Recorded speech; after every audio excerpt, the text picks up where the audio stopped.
ನಾರಾಯಣಂ ಗುಣ ಸರ್ವೈರುದೀರ್ಣಂ ದೋಷವರ್ಜಿತಂ ಜ್ಞೇಯಂ ಗಮ್ಯಂ ಗುರುಂಶ್ಚಾಪಿ ನತ್ವಾ ಸೂತ್ರಾರ್ಥ ಉಚ್ಯತೆ. ಏನು ಬಂತೀಗ? ಓಂ ಸ್ಮರಂತಿ ಚ. ನಿನ್ನೆ ಏನು ಪ್ರಶ್ನೆ ಬಂದಿತ್ತು? ಜೀವ ಅಂಶ ಇದೆಯಲ್ಲೋ ಅಂತ ಪ್ರಶ್ನೆ. ಈಗ ಕೆಲವು ಕಡೆ ಅಂಶ ಇಲ್ಲ ಅಂತ ಕೆಲವು ಕಡೆ ಬಂತು, ಅಂಶ ಇದೆ ಅಂತ ಕೆಲವು ಕಡೆ ಬಂತು. ಅದು ಪ್ರಶ್ನೆ ಉತ್ತರ ಕೊಡ್ತಾರೆ. ದೇವರಿಗೆ ಎರಡು ಅಂಶಗಳಿದೆ.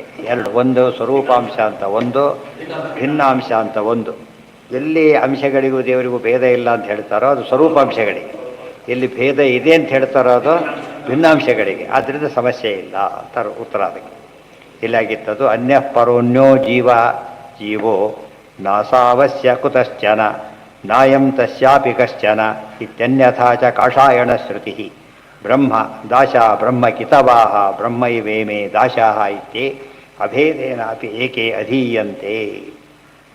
ಏನು ತಿಳ್ಕೊಂಡಿದ್ದಾರೆ ಅಂದರೆ ಎಲ್ಲರ ಅಭೇದ ಅಂತಲೇ ತಿಳ್ಕೊಂಡ್ಬಿಡ್ತಾರೆ. ತಿಳ್ಕೊಬಾರ್ದು ಅದನ್ನು. ರೂಪಗಳಿಗೆ ಅವ್ರ ಜನ ಏನು ತಪ್ಪು ಮಾಡ್ತಾರೆ ಗೊತ್ತಾ? ಇವರು ದೇವ್ರ ರೂಪಗಳಿಗೆ ಭೇದ ಹೇಳ್ತಾರೆ, ಜೀವರಿಗೂ ಪರಮಾತ್ಮರು ಅಭೇದ ಹೇಳ್ತಾರೆ. ಏನು ಮಾಡ್ಬೇಕು ಇದಕ್ಕೆ? ಆ್ಯಕ್ಚುಲಿ ಎಲ್ಲಿ ಹೇಳ್ಬೇಕು ಅದನ್ನು? ಎಲ್ಲೆಲ್ಲಿ ಅಭೇದ ಹೇಳಿರ್ತಾರೋ ಅದಿಷ್ಟು ಕೂಡ ಯಾರಿಗೆ? ಅದು ರೂಪಗಳಿಗೆ ಹೊರತು ಬೇರೆಯವರಿಗೆಲ್ಲ. ಭೇದ ಹೇಳಿದಲ್ಲೆಲ್ಲ ಇದರಿಂದ ಎಲ್ಲ ಸಮಸ್ಯೆ ಪರಿಹಾರ ಆಗೋದು. ಇಷ್ಟು ಹೇಳಿದ ಮೇಲೆ ಯಾವ ಸಮಸ್ಯೆನೂ ಉಳಿಯೋದಿಲ್ಲ. ಬ್ರಹ್ಮಸೂತ್ರ ಬರೆದಿದ್ದೇ ಅದಕ್ಕೋಸ್ಕರ. ಅದಕ್ಕಿಂತ ಎಲ್ಲದಕ್ಕೂ ಸಮಸ್ತ ಶಾಸ್ತ್ರಾರ್ಥ ವಿನಿರ್ಣಯ ಮಾಡಿ ಬರೆದರು. ಅಂಶೋ ಹ್ಯೇಷ ಪರಸ್ಯ ಭಿನ್ನಂ ಹಿ ಏನಂ ಅಧೀಯರೇ ಅಭಿನ್ನಂ ಹೇನಂ ಅಧೀಯರೇ. ಒಂದು ಕಡೆ ನೋಡ್ತಾರೆ ಭಿನ್ನ ಅಂತ ತಿಳ್ಕೊತಾರೆ, ಇನ್ನೊಂದು ಕಡೆ ನೋಡ್ತಾರೆ ಅಭಿನ್ನ ಅಂತ ತಿಳ್ಕೊಳ್ತಾರೆ. ಯಾತಕ್ಕೆ ಅಂದರೆ ಎರಡಿರೋದ್ರಿಂದ. ಪುತ್ರ ಭ್ರಾತೃ ಸಖಿತ್ವೇನ ಸ್ವಾಮಿತ್ವೇನ ಯತೋ ಹರಿ ಬಹುಧಾ ಗೀಯತೆ ವೇದೈ ಜೀವೋ ಅಂಶಸ್ತಸ್ಯ ತೇನತು. ಪುತ್ರ ಭ್ರಾತೃ ಸಖಿತ್ವೇನ ಸ್ವಾಮಿತ್ವೇನ ಯತೋ ಹರಿ. ಪುತ್ರ ಭ್ರಾತೃ ಸಖಿ ಸ್ವಾಮಿ ಹೀಗೆಲ್ಲ ದೇವ್ರನ್ನ ತಿಳ್ಕೊತಾರೆ. ಬಹುಧಾ ಗೀಯತೆ ವೇದೈ ಹರಿರೇವ ಪರೋ ಹರಿರೇವ ಗುರು ಹರಿರೇವ ಜಗತ್ ಪಿತೃಮಾತೃಗತಿ ಇದೆಲ್ಲ ಹೇಳ್ತಾರೆ. ಅರ್ಥ ಏನು ಅಂದರೆ ದೇವರೇ ಅವರು ಅಂತ ಅರ್ಥ ಅಲ್ಲ. ಹರಿರೇವ ಗುರು ಅಂದರೆ ಗುರುಗಳೇ ದೇವರಲ್ಲ. ಹರಿಯೇ ತಂದೆ ಅಂದರೆ ತಂದೆನೇ ದೇವರಲ್ಲ. ಜನ ಅದು ಒಳಗೆ ಅಂತ ಅನುಸಂಧಾನ ಮಾಡಬೇಕು. ಬಹುಧಾ ಗೀಯತೆ ವೇದೈ ಜೀವೋ ಅಂಶಸ್ತಸ್ಯ ತೇನತು. ಆ ಅರ್ಥದಲ್ಲಿ ಜೀವ ಪರಮಾತ್ಮನ ಅಂಶ. ಯಥೋ ಭೇದೇನ ತಸ್ಯಾಯಂ ಅಭೇದೇನ ಚ ಗೀಯತೆ. ಯಥೋ ಭೇದೇನ ತಸ್ಯಾಯಂ ಅಭೇದೇನ ಚ ಗೀಯತೆ. ಭೇದದಿಂದ ಹೇಳ್ತಾರೆ, ಅಭೇದದಿಂದನೂ ಹೇಳ್ತಾರೆ. ಅತಶ್ಚ ಅಂಶತ್ವ ಮುದ್ದಿಷ್ಟಂ ಭೇದಾಭೇದವು ನ ಮುಖ್ಯತಃ ಐತಿ. ಭೇದಾಭೇದನೂ ಇಲ್ಲ, ಅಭೇದನೂ ಇಲ್ಲ. ಭಿನ್ನಾಂಶ ಜೊತೆಗೆ ಇರೋದೇನು ಅಂದರೆ ಭೇದನೆ. ಸ್ವರೂಪಾಂಶ ಜೊತೆಗೆ ಕೂಡ ಅಭೇದ ಇಲ್ಲ, ಭೇದಾಭೇದ ಇಲ್ಲ, ಅಭೇದನೇ ಇದೆ. ಮೂರು ತಿಳ್ಕೊಂಡ್ರೆ ಅದು ಸರಿಯಾದ ಅರ್ಥ. ಅದಕ್ಕೆ ಇದಕ್ಕೆಲ್ಲ ಏನೋ ಹೇಳಿದ್ದೀರಿ. ಏನು ಆಧಾರ ಅಂದರೆ ಓ ಮಂತ್ರವರ್ಣ ಆತ ಓಂ ಭೇದ ಹೇಳಿ. ಹಾಂ, ಯಾಕೆ ಬರಲ್ಲ? ಒಂದು ಇದೆಯಲ್ಲ ಈಗ ಕಾಂಟ್ರಡಿಕ್ಟರಿ ಟರ್ಮ್. ಅದು ನಾವು ಉಪಯೋಗಿಸಿದ್ದೇವೆ ಬೇರೆ ಕಡೆಗೆ. ಒಂದು ದೃಷ್ಟಿಯಿಂದ ಭೇದ, ಒಂದು ದೃಷ್ಟಿಯಿಂದ ಅಭೇದ. ಆ ರೀತಿ ಅಲ್ಲ, ವಿಶೇಷ ಅಲ್ಲ. ವಿಶೇಷ ಬೇರೆ, ಭೇದಾಭೇದ ಬೇರೆ. ಇಲ್ಲಿ ವಿಶೇಷದಲ್ಲಿ ಏನಾಗಿದೆ ಅಂದರೆ ಅಭೇದ ಇದೆ, ವ್ಯವಹಾರ ಮಾಡ್ತೇವೆ. ಇಲ್ಲೇನಿದೆ? ಭೇದನೂ ಇದೆ, ಒಂದು ದೃಷ್ಟಿ, ಅಭೇದನೂ ಇದೆ ಇನ್ನೊಂದು ದೃಷ್ಟಿಯಿಂದ. ಅಲ್ಲಿ ಇಲ್ಲದನ್ನು ತಿಳಿಸಿ ಇರೋದು ಅರ್ಥ ಮಾಡ್ಕೊಳ್ಳೋದಕ್ಕೆ ಉಪಯೋಗಿಸಿದ ವಿಶೇಷ. ಇಲ್ಲಿ ಹಾಗಲ್ಲ, ಭೇದನೂ ಇದೆ, ಅಭೇದನೂ ಇದೆ. ಒಂದು ಮಣ್ಣಿದೆ, ಗಡಿಗೆ ಇದೆ. ಅದು ಮಣ್ಣಿಂದ ಮಾಡಿದ್ದರಿಂದ ಮಣ್ಣು ಹೌದು, ಭೇದ ಇದೆ. ಆದರೆ ಮಣ್ಣೊಳಗೆ ನೀರು ಹಾಕ್ಲಿಕ್ಕೆ ಬರುತ್ತೆ, ನಿಮಗೆ ಬರೋದಿಲ್ಲ, ಮಡಿಕೆ ಆಗ್ಬೋದು. ಸೊ ಭೇದನೂ ಇದೆ, ಅಭೇದನೂ ಇದೆ. ಮಣ್ಣಿಂದ ಮಾಡದೆ ಹೋದರೆ ಮಣ್ಣಿಂದ ಆಗ್ತಿರಲಿಲ್ಲ. ಸೊ ಆ ದೃಷ್ಟಿಯಿಂದ ಮಣ್ಣಿನೊಂದಿಗೆ ಏನಿದೆ? ಅದಕ್ಕೆ ಅಭೇದ ಇದೆ. ಆದರೆ ಗಡಿಗೆ ಆಗಿರೋದ್ರಿಂದ ಮಣ್ಣು ಅಂತ ಕರೆಯೋದಿಲ್ಲ, ಅದನ್ನು ಗಡಿಗೆ ಅಂತ ಕರೀತಾರೆ. ಅದೇ ಮಣ್ಣಿನೇ ಈ ಆಕಾರದಲ್ಲಿದೆ ಅಷ್ಟೇ. ಅದಕ್ಕೆ ಭೇದ ಬಂತಲ್ಲಿ. ಗೊತ್ತಾಯ್ತಾ? ಮಣ್ಣಲ್ಲಿ ಯಾರು ನೀರಾಕಿ ಕುಡಿಲಿಕ್ಕಾಗತ್ತಾ? ಮಣ್ಣಾಗೋದು ಇಲ್ಲ, ಆಗೋದಿಲ್ಲ. ಸೊ ಭೇದನೂ ಇದೆ, ಅಭೇದನೂ ಇದೆ. ಒಂದು ದೃಷ್ಟಿಯಿಂದ ಭೇದ, ಒಂದು ದೃಷ್ಟಿಯಿಂದ ಅಭೇದ. ಬಿಡಿ, ಮಾವಿನಕಾಯಿ ಇದೆ, ಹಸಿರು ಬಣ್ಣ ಇದೆ. ಆಮೇಲೆ ಹಣ್ಣಾಯಿತು, ಹಸಿರು ಬಣ್ಣ ಇಲ್ಲ. ಈಗ ಮಾವಿದೆ, ಮಾವು ಹೋಗಲಿಲ್ಲ, ಅದು ಸ್ವರೂಪ ಅಭೇದ. ಆದರೆ ಬಣ್ಣ ಏನದು? ಅವಾಗ ಇದ್ದಿದ್ದು ಹೌದು, ಈಗಿಲ್ಲ ಅನ್ನೋದು ಹೌದು. ದೇವ್ರ ಬಗ್ಗೆ ಹಾಗಲ್ಲ. ನಮ್ಗೆ ಒಂದು ಕಾಲಕ್ಕೆ ಅಭೇದ ಇದ್ದು ಒಂದು ಕಾಲಕ್ಕೆ ಭೇದ ಇಲ್ಲ, ಅದು ಹೇಳ್ಬೋದಾಗಿತ್ತು. ಇಲ್ಲ ಅದು. ಆದ್ದರಿಂದ ಗುಣಗಳು ಹಾಗೇನೆ. ದೇವ್ರ ಗುಣಗಳು ಒಮ್ಮೆ ಇರೋದು, ಒಮ್ಮೆ ಇಲ್ಲ ಹೋಗಿದ್ರೆ ಏನಾಗ್ತಿತ್ತು? ಬೇರೆ ಹೇಳಬೇಕಾಗಿತ್ತು. ಯಾವಾಗಲೂ ಇರೋದ್ರಿಂದ, ಎಲ್ಲ ಇರೋದ್ರಿಂದ, ಎಲ್ಲ ಕಡೆ ಇರೋದ್ರಿಂದ ಅಲ್ಲಿ ಏನಂತ ಹೇಳಿ ಅಭೇದನೇ ಹೇಳಬೇಕು. ಮತ್ತು ಆ ಗುಣ ಅಂತ ಕರಿಲಿಕ್ಕೆ ಏನು ಮಾಡಬೇಕು ಅಂದರೆ ವಿಶೇಷ ಉಪಯೋಗಿಸ್ಬೇಕು ಅಷ್ಟೇ. ಭೇದ ಪಟ ಅಂದರೆ ಏನು? ಹಾಂ, ಪಟ್ಟೆ ದಾರಗಳಿಗೆ ಏನಿದೆ? ಭೇದ ಇದೆ, ಅಭೇದ ಇದೆ. ಯಾಕೆ ತೆಗೆದು ತೋರ್ಸಕ್ಕೆ ಬರುತ್ತೆ ನೋಡಿ, ಹೇಳಿ ತೋರಿಸ್ತೇವೆ. ಭೇದ ಇದೆ. ಆದರೆ ಅಭೇದ ಇದೆ, ವಸ್ತ್ರದಲ್ಲಿ ಒಂದೇ ಆಗಿದೆ. ಸೊ ಒಂದು ದೃಷ್ಟಿಯಿಂದ ಭೇದ, ಒಂದು ದೃಷ್ಟಿಯಿಂದ ಅಭೇದ. ಇವೆಲ್ಲ ತಿಳ್ಕೊಂಡ್ರೆ ಭೇದಾಭೇದ ಎಲ್ಲಿ ಉಪಯೋಗಿಸ್ಬೇಕು ಅಂತ ಹೇಳ್ತಾರೆ, ಎಲ್ಲಿ ಸಿಕ್ಕರಲ್ಲಿ ಉಪಯೋಗಿಸ್ಬಾರ್ದು. ಆ್ಯಕ್ಚುಲಿ ಕಾಂಟ್ರಾಡಿಕ್ಟರಿ ಟರ್ಮ್ ಅದು, ಬಟ್ ಉಪಯೋಗಿಸೋಕ್ಕೊಂದು ಚಾನ್ಸ್ ಇದೆ, ಆ ಅರ್ಥಲ್ಲಿ ಹೇಳಿದ್ರು ಅಷ್ಟೆ. ಓಂ ಮಂತ್ರವರ್ಣ ಅಥವಾ ಓಂ ಆಗಬೇಕಾಗಿಲ್ಲ. ಅಂಶ ಅಂಬೋದು ಕೆಲವು ಹೇಳ್ತಾರೆ, ಅವ್ರಿ ಮೊಳಕಾಲಿಗೂ ಬರಲ್ಲ ಅಂತ ಹೇಳ್ತಾರೆ. ಮೊಳಕಾಲಿಗೆ ಯಾರೂ ಬರೋದೇ ಇಲ್ಲ, ಇವ್ರು ಬರೋದೇ ಇರ್ಬೋದು ಅಂತ ಅರ್ಥ ಏನು, ಅಷ್ಟು ಕೂಡ ಬರೋದಿಲ್ಲ. ಈ not even fraction before him, not A fraction ಅಂತ ಕೇಳಿದರೆ ಒಂದು ಅಂಶನೂ ಅಲ್ಲ. ಗೊತ್ತಾಯ್ತಾ? ಸಿಂಪಲ್ ಹೇಳಿದ್ದೇನೆ, ಇದು 100 ರೂಪಾಯಿ ನೋಟು, ಇಲ್ಲೇ ಪುಣ್ಯಕ್ಕೆ ಇಲ್ಲೇ ಇದೆ ತಗೊಳ್ಳಿ, 100 ರೂಪಾಯಿ ನೋಟು. ಈಗ ಹರಿದ್ಬಿಟ್ರೆ ಏನಾಯ್ತು, ಇದು ಅಂಶ, ಇದು ತೆಗೆದುಬಿಟ್ರೆ ಗೊತ್ತಾಯ್ತಾ? ಅದೇ ರೀತಿ ಎಷ್ಟಾಯ್ತು, 100 ಭಾಗ ಮಾಡಿದೆ ಇದನ್ನು, 100 ರೂಪಾಯಿ 100 ತುಂಡು ಮಾಡಿಬಿಟ್ರೆ ಏನಾಯ್ತು, ಈಗ 100 ಅಂಶ ಆಯ್ತು. ಯಂತ್ರ ಅದರದ್ದೇ ಭಾಗ, ಅದು ಅದರದ್ದೇ ಭಾಗ, ಬೇರೆ ಅಲ್ಲದು. ಒಂದು 100 ರೂಪಾಯಿ ಬಂದು ಪಕ್ಕದಲ್ಲಿ 1 ರೂಪಾಯಿ ಇಟ್ಟ, ಅದೇನದು 100 100. ಅದು ಯಾವ 100 ಈಕ್ವಲ್ ಟು 100 ಹೊರತು ಆ್ಯಕ್ಚುಯಲ್ 100 ಅಲ್ಲ. ಅದು ವ್ಯಾಲ್ಯೂ ದೃಷ್ಟಿಯಿಂದ ಏನದು, ಅದಕ್ಕೇನದು ಭಿನ್ನ ಅಂಶ. ಇದು ಕಿತ್ಕೊಂಡು ಏನಾಗೋದಿಲ್ಲ, ಇಲ್ಲಿ ಹರಿದವ್ರು ರೋಟೆ ಹೋಗ್ಬಿಡುತ್ತೆ, ಹೋಗೋದಿಲ್ಲ. ಅದಕ್ಕೆ ಅಂಟ್ಕೊಂಡಿದ್ದಾದ್ರೆ ಏನಂತಾರೆ, ಅದಕ್ಕೆ ಸ್ವರೂಪಾಂಶ. ಅಂಟ್ಕೊಳ್ದೆ ಹೋದರೆ ಇನ್ನು ಡಿಸ್ಪ್ಯಾಂಟ್ಲ್ ಮಾಡಕ್ಕೆ ಬರುತ್ತೆ, ಅದು ಅಂಶನೇ. ಎಂಥದ್ದು ಡಿಟ್ಯಾಚಬಲ್ ಅಂಶ. ಸಾಲಿಡ್ ಆಗಿದ್ದರೆ ನಾನ್ ಡಿಟ್ಯಾಚಬಲ್. ಸೊ ಆ ರೀತಿಯಲ್ಲಿ ಹೇಳಬೇಕು ಹೊರತು ಬರಲ್ಲ. ಎಷ್ಟೋ 16ರಷ್ಟು ಪುಣ್ಯ ಬರುತ್ತೆ ಅಂತ ಕೇಳಿದರೆ, 16ರಷ್ಟು ಹೇಳಿದಾರ. 4 ಚಮಚ ಔಷಧಿ ತಗೋ ಅಂತ ಹೇಳಿದರು, ತಗೊಂಡ ಒಂದೇ ಚಮಚಿ ಇಟ್ಟಿದ್ರು ಅದರಲ್ಲಿ ಅಂತ ಹೇಳಿ. 4 ಚಮಚ ಔಷಧಿ ಕೊಡೋ ಅಂತ ಕೇಳಿದರೆ ಏನರ್ಥ? ಸಾರು ಹಾಕ್ಲ, ಒಂದು ಸೌಟ್ ಹಾಕೋದು, ಸೌಟ್ ಹಾಕಿಬಿಟ್ಟ. ಸೌಟಿನಷ್ಟು ಸಾರು ಬೇರೆ, ಸೌಟು ಬೇರೆ, ಗೊತ್ತಾಯ್ತು? ಸೌಟಿನಷ್ಟು ಅರ್ಥ ಆಯ್ತಾ? ಈಗ ಸೌಟಿಗೆ ಏನಂತೀವಿ, ಸೌಟಿನಷ್ಟಿಗೂ ಸೌಟಿ ಅಂತ ಕರೀತೇವೆ. ಪರಮಾತ್ಮ ಅವಳು ದೊಡ್ಡವರಿದ್ದಾನೆ. ಉಳಿದೆಲ್ಲ ಜೀವರುಗಳು ಪರಮಾತ್ಮ ಅಂಶ ಅಂದ್ರೆ ಏನು, ಚೂರು ಅಂತ ಅರ್ಥ. ಪರಮಾತ್ಮ ಎಲ್ಲರೂ ಸೇರಿ ಚೂರು ಹಾಕ್ತಾರೆ ಹೊರತು ಅವಂದೇ ಚೂರಲ್ಲ. ಏನದು? ಭಿನ್ನ ಅಂಶ. ಅರ್ಥ ಆಯ್ತು? ಅಂಶ ಹೌದು. ಯಾವ ದೃಷ್ಟಿ? ರಿಸಮ್ನೆನ್ಸ್ ದೃಷ್ಟಿಯಿಂದ ಅಂಶ. ಆ್ಯಕ್ಚುಲಿ ಏನಿಲ್ಲ ಅಲ್ಲ. ಇವತ್ತು ಉದಾಹರಣೆಗೆ ಒಂದು ಬಿಡಿ ಪದಾರ್ಥ ತಗೊಂಡು ಟಾರಿನ ಅಂಶ ಅಂದರೆ ನಗುತ್ತಾರೆ. ಟಾರಿನ ಅಂಶ ಆಗಿರುತ್ತಾ? ಯಾವುದರ ಅಂಶ? ಮಜ್ಜಿಗೆ ಅಂಶ, ಸೊಂಡದ ಅಂಶ ಅಂದರೆ ಹೋಗ್ತಾರೆ ಅಂತಾರೆ, ರಿಸೆಂಬ್ಲೆನ್ಸಲ್ಲಿ ಅಷ್ಟೇ. ಅದು ಯಾವ ಸಾದೃಶ್ಯ ಇದೆ, ಫಲವಾನಂದ ಇತ್ಯಾದಿಗಳು ಉಂಟು. ಅದನ್ನು ಏನು ತಿಳ್ಕೊಂಡ್ಬಿಟ್ರಿ ಅವರು, ಆ್ಯಕ್ಚುಯಲ್ ಅಂತ ತಿಳ್ಕೊಂಡ್ರೆ ತಪ್ಪಾಯಿತು. ಚೇತನತ್ವ ಇದೆ, ಅದೊಂದು ಅಂಶ. ಗೊತ್ತಾಯ್ತು? ಚೂರೇ ಇರಲಿ. ಇವತ್ತು ಸಣ್ಣ ದೀಪ, ಬೇಡದ ಬತ್ತಿ ದೀಪನೇ, ಸೂರ್ಯನ ಕಂಪೇರ್ ಮಾಡೋಕ್ಕೆ ಬರೋದಿಲ್ಲ, ಆದರೂ ಕೂಡ ಇದು ದೀಪ. ಆ ಅರ್ಥದಲ್ಲಿ ಜೀವ ಇರೋದ್ರಿಂದ ಸಮಸ್ಯೆ ಇಲ್ಲ. ಓ ಮಂತ್ರವರ್ಣ ಆತು. ಮಂತ್ರವರ್ಣ ಅಂದ್ರೇನು? ಸಾಮಂತ್ರವರ್ಣೈರನುವರ್ಣನೀಯ. ವೇದದಲ್ಲಿ ಬಂದಿದೆ. ಯಾವ ವೇದ ಕೊಟ್ಟು ಮಾತಾಡ್ತಿದ್ದೀವಲ್ಲ ನಾವೀಗ, ಅದೇ ವೇದದಲ್ಲಿ ಉತ್ತರ ಹೇಳಿದ್ದಾರೆ. ಪಾದೋಶ್ಯ ವಿಶ್ವಾಭೂತಾನಿ. ಎಲ್ಲಿದ್ದಿದ್ದು? ಪುರುಷ ಸೂಕ್ತ. ಎಲ್ಲ ಪ್ರಾಣಿಗಳು ಪರಮಾತ್ಮನ ಪಾದ ಅಷ್ಟೇ, ಪಾದದಷ್ಟು ಅಂತ ಅರ್ಥ. ಪಾದದಷ್ಟೇ ಹೊರತು ಏನಲ್ಲ, ಪಾದನೆ ಅಲ್ಲ. ಪಾದನೆ ಆಗಿದ್ರೆ ಸ್ವರೂಪಾಂಶ.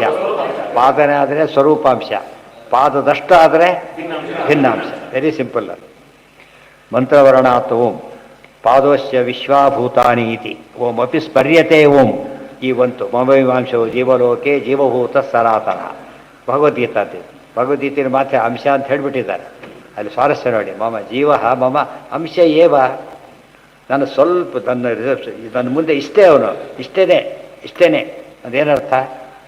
ಅವನ ಶಕ್ತಿ ಇಷ್ಟೇ ಇರೋದು. ಗೊತ್ತಾಯ್ತಾ? ನಂದೇ ಶಕ್ತಿ ಅಲ್ಲ ಅದು. ಗೊತ್ತಾಯ್ತಾ? ನಂದೇ ಶಕ್ತಿ ಅಲ್ಲ. ಪಾದೋಶ್ಯ ವಿಶ್ವಾಭೂತಾನೀತಿ ಓಂ ಅಭಿಸ್ಮರ್ಯತೆ ಓಂ ಮಮೈವಾಂಶೋ ಜೀವಲೋಕೆ ಜೀವಭೂತ ಸನಾತನಃ ಇತಿ. ಅವರೆಲ್ಲ ಇದು ಬೇರೆ ಅರ್ಥ ಮಾಡ್ಕೊಂಡ್ಬಿಟ್ಟು ತಮ್ಮದು ಹೊರಟ್ಬಿಡ್ತಾರೆ. ಅದು ಅಲ್ಲೇ ವಿರೋಧಗಳಿಗೆ ಇನ್ನು ವಿರೋಧ ಜಾಸ್ತಿ ಆಯ್ತೆ ಹೊರತು ಏನಾಗಲಿಲ್ಲ. ಔಷಧಿ ತೊಗೊಂಡ್ರೆ ರೋಗ ವಾಸಿ ಆಗಬೇಕು, ಉಲ್ಬಣಿಸ್ಬಿಟ್ರೆ ತಪ್ಪದು, ಔಷಧಿ ತಪ್ಪದು, ತಪ್ಪಾರ್ಥ ಅಂತ ಆಗುತ್ತೆ. ಅನಂಶ ಅದೇ ಅಂಶ ಆಗಿದೆ ಏನಿರ್ಬೇಕಪ್ಪ ಈಗ? ಅದೇ ಅಂಶ ಆಗಿದ್ದರೆ ಅದೇ ಗುಣ ಇರಬೇಕು. ಅಂಥದ್ದಲ್ಲ, ಅದೇ ಗುಣ ಇರಬೇಕು. ಅಂಥದ್ದು ಗುಣ ಅಲ್ಲ, ಅದೇ ಗುಣ ಇರಬೇಕು. ಅವಾಗೇನಾಗುತ್ತದು? ಅದು ಅಂಶ. ಇಲ್ಲೋದ್ರೆ ಸಾಧ್ಯ ಇಲ್ಲ. ಅಪಿಸ್ಮರ್ಯತೆ ಓಂ ಮಮೈವಾಂಶೋ ಒಂದು ಬಿಸಿನೀರಿನ ಪಾತ್ರೆ ಇದೆ, ಆ ನೀರನ್ನು ಒಂದು ಕಡೆ ಹಾಕ್ತಾನೆ. ಆ ನೀರು ಹೇಗಿರ್ಬೇಕದು? ಬಿಸಿನೇ ಇರಬೇಕು. ಆದರೆ ಇನ್ನೊಂದು ನೀರು ಹಾಕ್ತಾನೆ, ಅದು ತಣ್ಣಗಿದೆ ಅಷ್ಟು. ಇದೇನಲ್ಲ ಆ ಅಂಶ, ಅದರದಲ್ಲ ಇದು. ಒಂದು ಲೋಟ ನೀರು ಹೌದು, ಆ ಅಂಶ ಕರೆಕ್ಟೇ, ಆದರೆ ಅದಲ್ಲ, ಅದೇ ಬಿಸಿನೀರಲ್ಲ ಇದು. ಬಿಸಿನೀರಲ್ಲೂ ಜಾಸ್ತಿ ಕಾದಿರೋ ನೀರಲ್ಲ, ಸ್ವಲ್ಪ ಕಾದ ಅದು ಬೇರೆ. ಮತ್ತೆ ಇದನ್ನು ಯೋಚನೆ ಮಾಡ್ಲಿಕ್ಕೆ ಹೋಗಲೇ ಇಲ್ಲ ಅವರು. ಸ್ವರೂಪಾಂಶ ವಿಭಿನ್ನಾಂಶ.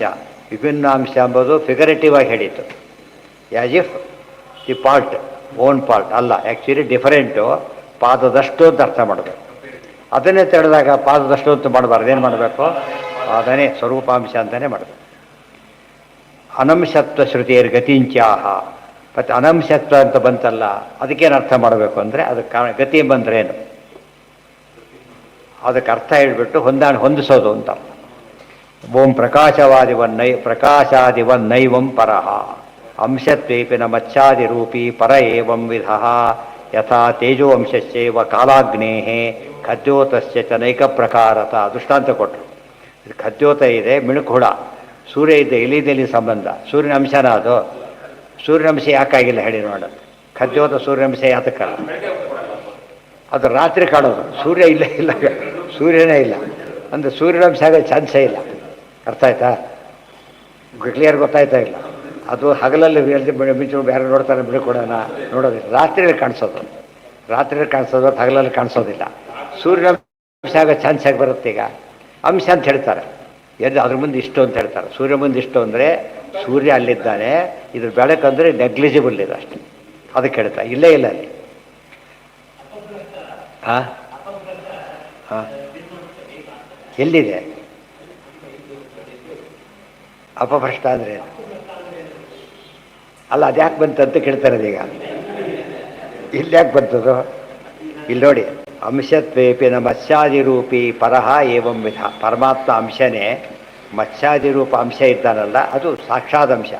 ಯೋಚನೆ ಮಾಡೋ ಹಾಗೆ ಇಲ್ಲ. ಯಥಾ ತೇಜೋ ಅಂಶಶ್ಚೈವ ಕಾಲಾಗ್ನೇಃ. ಕಾಲಾಗ್ನಿ ಅಂದ್ರೇನು? ಪ್ರಳಯ ಕಾಲದ ಅಗ್ನಿ ಅದು. ಆ ಅಗ್ನಿಯಲ್ಲಿ ಅಡುಗೆ ಮಾಡೋಕ್ಕೆ ಹೋದ್ರೆ ಗತಿ ಆಗುತ್ತೆ. ಹೊಡೆಯೋಕೆ ಇಟ್ಬಿಟ್ರೆ ದೊಡ್ಡ ಫರ್ನೇಸ್ಗೆ ಹೋಗ್ಬಿಟ್ಟು ಕಾಫಿ ಹಾಲು ಕಾಯಿಸ್ಲಿಕ್ಕೆ ಹೋದ್ರೆ ಸುಟ್ಟೋಗ್ತಾರೆ ಅಷ್ಟೇ. ಗೊತ್ತಾಯ್ತಾ? ಅದು ರೇಡಿಯೇಷನಿಗೆ ಬೆಳೀತಾ ಇದ್ದು ಹೋಗ್ತದೆ. ಅದು ಸರಿ ಇಲ್ಲ. ಅಂಶ ಅಂಶವು ಅಂಶ ಕಾಲಾಗ್ನಿ ಖದ್ಯೋತ ಎರಡು ಎಕ್ಸ್ಟ್ರಿಮಿಟೀಸ್. ಕಾಲಾಗ್ನಿ ಈ ಅಗ್ನಿಗೂ ವ್ಯತ್ಯಾಸ ಇದೆ. ಪ್ರಳಯೋದಕಕ್ಕೂ ಈ ಊರಿಗೂ ನೀರಿಗೂ ವ್ಯತ್ಯಾಸ ಇದೆ. ಪ್ರಳಯೋದಕಲ್ಲಿ ನೀರು ಪ್ರಳಯೋದಕ ಸಪ್ಲೈ ಮಾಡಿ ಅಂತ ಕೇಳಿದರೆ ಮುಗಿಸ್ಬಿಡಿ ಅಂತ ಅರ್ಥ ಆಗುತ್ತೆ ಅಷ್ಟೇ.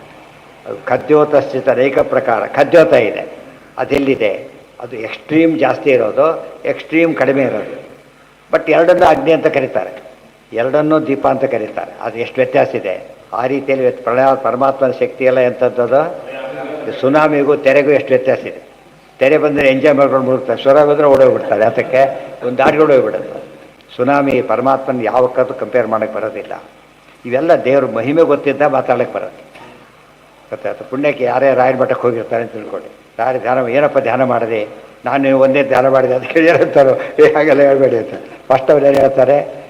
ಇಲ್ಲಿ ಯಾಕೆ ಬರ್ತಿದ್ದೆ? ಒಂದೇ ಆಗಿದ್ದೆ, ಮನೆಯಲ್ಲೇ ಕೂರ್ತಿದ್ದೆ ಅಷ್ಟೇ. ಅದು ಯಾರು ಕೂಡ ಧ್ಯಾನ ಮಾಡಿದ್ದು ನೋಡಿದ್ದೀರಾ? ನಾನೇ ರಾಯರು ಅಂತ ಯಾರು ಧ್ಯಾನ ಮಾಡಿದ್ದಾರೆ? ರಾಯರೇ ಮಾಡಬೇಕು, ಬೇರೆಯವ್ರು ಮಾಡೋಕ್ಕೆ ಬರೋದಿಲ್ಲ. ದೊಡ್ಡವರು ಮಾಡೋದಿಲ್ಲ, ಮೇಲಿರ್ತಾರೆ. ಕಡಿಮೆಯವ್ರು ಮಾಡೋದಿಲ್ಲ, ಇಂಪಾಸಿಬಲ್. ಆ ದೃಷ್ಟಿಯಲ್ಲಿ ಧ್ಯಾನ ಮಾಡೋರು ಯಾರೂ ಕೂಡ ಇಬ್ಬರು ಒಂದೇ ಅಂತ ಧ್ಯಾನ ಮಾಡೋ ಸಾಧ್ಯತೆ ಇದೆಯಾ? ಸಾಧ್ಯತೆ ಇಲ್ಲ. ಬ್ರಹ್ಮಾತಿ ಧ್ಯಾನ ಮಾಡಬೇಕು ಅಂದರೆ ನಾನು ಪರಮಾತ್ಮನ ಅಧೀನನಾಗಿ ಮತ್ತೇನಂತ ಧ್ಯಾನ ಮಾಡಿದೆ? ನಾನು ನಿಮ್ಮ ಭಕ್ತ ಅಂತ ಧ್ಯಾನ ಮಾಡಿದೆ. ಅದು ಧ್ಯಾನ ಕರೆಕ್ಟ್. ದೇವರಿಂದ ಬ್ರಹ್ಮಾತಿ ಧ್ಯಾನ ಮಾಡೋದು ಅಂದರೆ ನಾನು ನಿನ್ನ ಭಕ್ತ ಅಂತ ಧ್ಯಾನ ಮಾಡೋದೇ ಹೊರತು ನಾನೇ ಇನ್ನು ಒಂದೇ ಅಂತ ಧ್ಯಾನ ಮಾಡೋದಲ್ಲ. ಮಮೈವಾಂಶೋ ಮುಂದೆ ಹೇಳ್ತಾರೆ. ಯಥಾ ಜಲಾಂಶಸ್ಯಾಪಿ ಅಮೃತ ಸಮುದ್ರ. ಇನ್ನೊಂದು ದೃಷ್ಟಾಂತ ಕೊಡ್ತಾರೆ, ಅದು ಅರ್ಥ ಆಗಬೇಕಲ್ಲ ಅವರಿಗೆ. ಅಮೃತ ಸಮುದ್ರ ಇದೆ, ಅಮೃತ ಇದೆ, ಬರೀ ನೀರಿದೆ, ಮೂತ್ರ ಇದೆ, ಅಂಶ ಅಂತ ಹೇಳ್ತಾ ಇದೆಯಲ್ಲ, ಅದರ ಹೇಳೋದಿಲ್ಲ. ಯಾಕೆ? ಅದು ಲಿಕ್ವಿಡ್ ಅಂಶ ಇದೆ, ಅದು ಕರೆಕ್ಟು. ಆ್ಯಸ್ ಎ ಲಿಕ್ವಿಡ್ ಇದರ ಅಂಶ ಹೌದು. ಆದರೆ ಏನಲ್ಲ ಅದು, ಇದು ಅರ್ಥ ಮಾಡಿಕೊಂಡ್ರೆ ಗೊತ್ತಾಗುತ್ತೆ. ಜೀವ ಹಾಗಿದ್ದಾಗ ಲೆಕ್ಕ ಅಂತ ಅರ್ಥ. ಆ ದೃಷ್ಟಾಂತ ಕೊಡೋ ತಲೆಗೆ ಹೋಗಲ್ಲ ಅಂತ ಹೇಳ್ಕೊಟ್ರು. ಆದ್ದರಿಂದ ಸಾಧ್ಯ ಇಲ್ಲ. ಆದಿ ಶಬ್ದ ಹಾಕಿದ್ರೆ ಇನ್ನೂ ಕೂಡ ಮೂತ್ರಾದಿ ಶಬ್ದಕ್ಕೆ ಹಾಕ್ಬೇಕಾದ್ರೆ ಯಥಾಚ ಪೃಥಿವ್ಯ ಅಂಶಶ್ಚ ಮೇರೋರ್ ವಿಷ್ಟಾದೇಶ್ಚ. ಪೃಥ್ವಿ ಮೇರು ಇದೆ, ವಿಷ್ಟ ಮಲ ಇದೆ. ನೋಡಿದರೆ ಅಂಶ ಹೌದು, ಸೈ ದೃಷ್ಟಿಯಿಂದ ಅಂಶ. ಆದರೆ ಆ್ಯಕ್ಚುಲಿ ಏನದು ಡಿಫ್ರೆಂಟ್ ಅಂಶನೇ ಹೊರತು ಸೇಮ್ ಅಂಶ ಅಲ್ಲ. ಅಭಿಮಾನಿ ದೇವತೆ. ಅದಕ್ಕೆ 3 ಎಕ್ಸಾಂಪಲ್ ಕೊಡ್ಲಿಕ್ಕೆ ಕಾರಣ ಏನಂದರೆ ಎಲ್ಲರಿಗೂ ಅರ್ಥ ಆಗಬೇಕು. ಸಾತ್ವಿಕರಿಗೆ ಅಷ್ಟು ಸಾಕು, ತಾಮಸರಿಗೂ ಅರ್ಥ ಆಗಬೇಕು. ಫಾಲೋ ಮಾಡಲ್ಲ ಅಷ್ಟೇ ಅವರು. ಅವ್ರಿಗೆ ಅರ್ಥ ಆಗುತ್ತೆ, ಫಾಲೋ ಮಾಡಲ್ಲ. ಅಭಿಮಾನಿ ದೇವತಾ ದೇವತಾಪೇಕ್ಷ ಏತತ್. ಮತ್ತು ಇನ್ನೊಂದು ಬೇರೆ ಹೇಳ್ತಾರೆ, ಅಭಿಮಾನಿ ದೇವತಾ ಬೇರೆ ಬೇರೆ, ಮೂರಕ್ಕೂ ಒಂದು ಅಭಿಮಾನಿ ದೇವತೆಗಳಲ್ಲ, ಗೊತ್ತಾಯ್ತಾ? ಬೇರೆ ಬೇರೆಯೇ. ಒಳ್ಳೆಯದಕ್ಕೆಲ್ಲ ದೇವತೆಗಳು ಅಭಿಮಾನಿ ದೇವತೆ, ಇದಕ್ಕೆಲ್ಲ ಐದು ಅಭಿಮಾನಿ ದೇವತೆಗಳು. ಅದೊಂದು ವ್ಯತ್ಯಾಸ ಬೇರೆ ಇದೆ. ದೇವತಾ ಎಂಬ ದೃಷ್ಟಿಯಿಂದ ಅಂಶ, ಆದರೆ ಬೇರೆ ಎಂಬ ದೃಷ್ಟಿಯಿಂದ ಅಂಶ ಅಲ್ಲ, ವಿಭಿನ್ನ ಅಂಶ. ಅಭಿಮಾನಿ ದೇವತಾಪೇಕ್ಷೆ ಐತೆ. ಓಂ ಸ್ಮರಂತಿ ಚ ಓಂ, ಇದಕ್ಕೆಲ್ಲ ಕೂಡ ಉತ್ತರ ದೊಡ್ಡ ಅಧಿಕರಣ ಇದೆ, ತುಂಬ ಸೂತ್ರಗಳಿವೆ. ಏತೆ, ಯಾಕೆಂದರೆ ತಪ್ಪು ತಿಳ್ಕೊಬಾರ್ದಲ್ಲ, ದೇವರ ಅಭೇದ ತಿಳ್ಕೊಳ್ಳೋಕೆ ಹೋಗಬಾರ್ದು ಎಂಬ ದೃಷ್ಟಿಯಿಂದ ಅದನ್ನು ಹೆಚ್ಚು ಹೇಳಿದರು. ಕರ್ತ ಶಾಸ್ತ್ರಾರ್ಥವತ್ವ ತುಂಬ ಬಿಡಿಸಿದರು. ತುಂಬ ವಿಷಯಗಳು ಬೇಕಾಗಿತ್ತು ಅಂತ ಅಲ್ಲಿ ಹೇಳಿದರು. ಇಲ್ಲಿ ಹೇಳಬೇಕಾದ್ರೆ ಇಲ್ಲೂ ಕೂಡ ಅಭೇದ ತಿಳ್ಕೊಬಾರ್ದು ಅಂತ. ಆ ಕರ್ತೃತ್ವ ಪ್ರಶ್ನೆ ಅಲ್ಲಿ ಬಂದಿತ್ತು, ಅಭೇದ ಪ್ರಶ್ನೆ ಇಲ್ಲಿ ಬಂದಿತ್ತು. ಸ್ವಾತಂತ್ರ್ಯ ಕರ್ತೃತ್ವ ಇಲ್ಲಿ, ಇಲ್ಲಿ ಸ್ವರೂಪಾಂಶ ಇಲ್ಲ ಅಂತ ಇಲ್ಲಿ ಡಿಫ್ರೆನ್ಸ್ ಗೊತ್ತಾ. ಎರಡಕ್ಕೂ ಕೂಡ ಸಾಮ್ಯ ಇದೆ. ದೇವರ ಕರ್ತೃತ್ವ ನಮ್ಮ ಕರ್ತೃತ್ವದಲ್ಲಿ ಏನಿದೆ?